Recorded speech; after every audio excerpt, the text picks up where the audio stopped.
విన్నావు, ఏం చెప్పినా చేస్తున్నావు. అందుకని నేను నీకేదైనా చెయ్యాలనుకుంటున్నాను. ఇదిగో. మళ్ళీ ఏంటిది? గోపాల్, నువ్వు నాతో కలిసి ఉండటం వల్ల ఊరంతా చెడుగా మాట్లాడుకుంటున్నారు. నేను ఎప్పుడే అనుకున్నాను ఇట్లాంటిది ఏదో చెప్పడానికే నన్ను ఇక్కడ తీసుకొచ్చావని.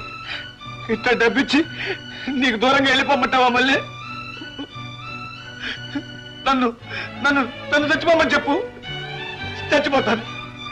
కానీ నీకు దూరంగా వెళ్ళిపోమంటే నేను ఎక్కడికి వెళ్ళగలను? మళ్ళీ సంతకెళ్ళు. ఈ డబ్బుతో ఒక మంగళసూత్రం తీసుకురా. మళ్ళీ నా కోసమే బతికే నీతో శాశ్వతంగా ఉండిపోవాలని నిర్ణయించుకున్నాను. మళ్ళీ మళ్ళీ మళ్ళీ మళ్ళీ